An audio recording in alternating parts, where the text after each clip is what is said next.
L'engagement avec Dieu est une décision personnelle et sacrée. Heureusement, nul n'est obligé de prendre des engagements à un certain niveau avec Dieu. Mais quand nous le faisons, il faut nous assurer de pouvoir assumer jusqu'au bout. Parce qu'avec Dieu, personne ne peut ruser. Je suis Annie et aujourd'hui, j'attends un enfant du curé de ma paroisse. Je suis étudiante, orpheline de père et de mère. J'ai été élevée par ma tante qui vit une situation très précaire au village. Après le baccalauréat, je suis venue à la capitale et pour pouvoir continuer mes études. Je loge au campus avec une de mes amies qui, elle, a eu droit à une chambre. La situation n'est pas très confortable pour nous deux, mais je m'en accommode parce que ma situation m'oblige. Je suis fidèle de la paroisse de ma localité et membre de la chorale de cette paroisse. Les fidèles, pour la plupart, m'apprécient beaucoup pour mon dévouement, pour mon engagement, pour ma voix, pour ma disponibilité, y compris notre curé. Après chaque messe, je restais à l'église pour pouvoir prier en intimité avec Dieu. Je pleurais à lui, je lui exposais ma situation en l'espérance d'un lendemain meilleur. C'est ainsi qu'un jour, le curé, ayant remarqué mes attitudes, est venu près de moi au cours d'une de mes prières intimes avec Dieu.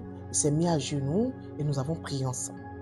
Après la prière, il m'a fait asseoir et il m'a dit qu'il a remarqué mes agissements et qu'il sent que je suis accablée par des soucis.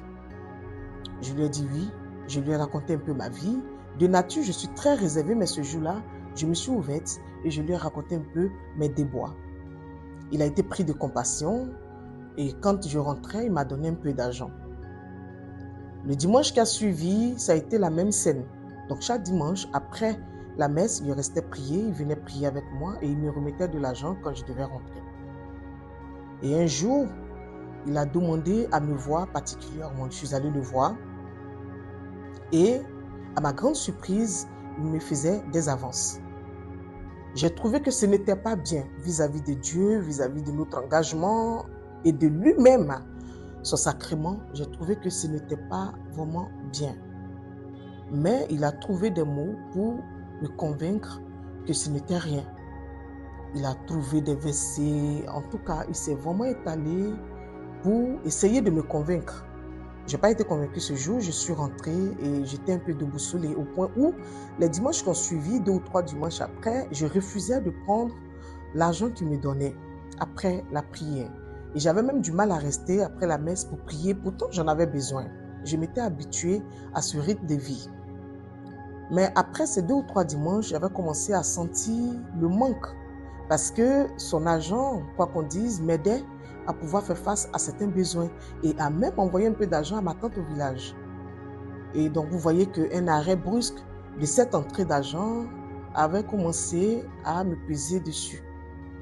Donc, après, il a proposé que je prenne les enveloppes et que ce n'était rien, que voilà, il ne va pas insister et tout. Donc, j'ai recommencé à prendre les enveloppes qui étaient de plus en plus consistantes. Et un jour, après la prière, il a récidivé. Il est encore revenu sur les avances. Et là, moi, j'avais peur. Je me suis dit, bon, si cette fois, je refuse, malgré tout ce qu'il me dit pour pouvoir me convaincre, et qu'il se rétracte, il décide de ne plus rien me donner, ça va être très, très, très compliqué pour moi. C'était la seule source de revenus que j'avais. Et grâce à cet argent, j'avais commencé à faire de petits commerces de jus, ça et là, sur le campus. Je m'étais dit que si j'en avais plus, j'allais agrandir et penser à faire autre chose et tout ça. Donc finalement, je suis tombée sur le coup parce que le curé, mon curé, était un jeune homme bien, il était un très bel homme, jeune et très beau. Donc j'ai accepté et nous avons commencé à nous fréquenter. Et après, il a demandé que je prenne un petit studio en dehors du campus, ce que j'ai accepté. Je vous épargne tous les petits détails autour, comment on se voyait, où on se voyait, je garde ça pour moi. Mais j'ai pris le studio, je n'ai même pas eu le temps d'aménager que tous les problèmes ont commencé. Parce que très tôt, je me suis rendu compte que j'étais enceinte. Quand j'ai su pour la grossesse, j'étais vraiment désorientée parce que je me suis dit, il fallait interrompre cette grossesse. Pour lui, le préserver et pour mon image aussi. Mais quelque part, je me suis dit non, ce serait un gros péché. Je suis déjà dans le péché avec ce que je fais avec lui. Je ne voudrais pas en rajouter. Donc, je garde l'enfant. J'en ai parlé à ma tante. Elle m'a dit de garder l'enfant. Et après 2 mois, j'ai dû le faire asseoir pour lui dire mon état. Il était rentré dans une colère noire. Il a dit non, il n'en est pas question. Pas question de garder. Il faut que je m'en débarrasse franchement de faire ce que je peux. Mais lui, il ne veut plus entendre parler de ça. Ça a été un moment très difficile et il est parti vraiment très en colère. Heureusement, quand il partait, avant que je ne lui dise pour ma situation, il m'avait déjà remis une enveloppe vraiment bien consistante.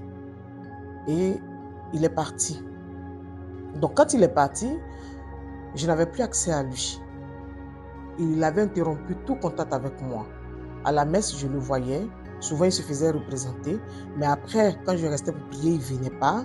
Il ne m'appelait plus. Quand je l'appelais, il ne décrochait plus mes messages. En tout cas, plus rien. Plus de contact. Tata Moïse, je suis à 7 mois de grossesse.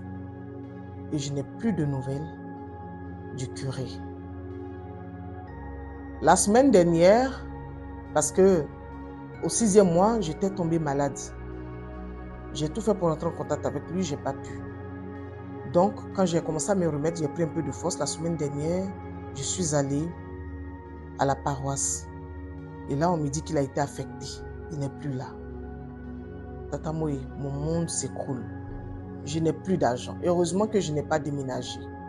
Mais là, je ne sais pas comment je fais pour continuer.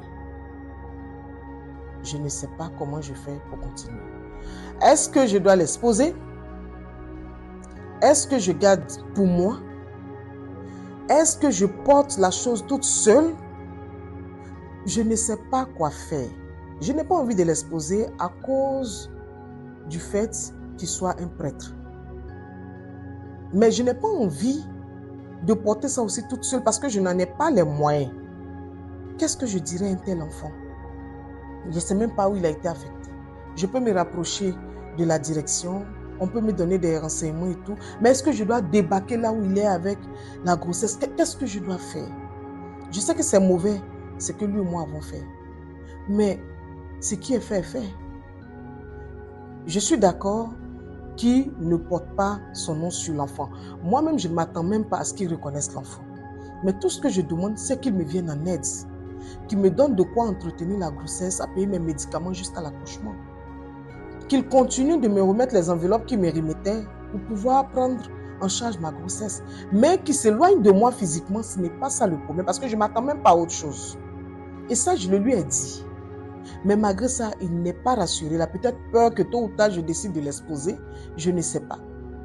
Mais je lui ai dit qu'il peut juste me faire même des dépôts. Je n'ai plus besoin de le voir. Mais il peut me faire des dépôts et puis bon, je me charge du reste. Tata Moïse, voici ma situation. Essaie de m'aider, fais voyager mon histoire.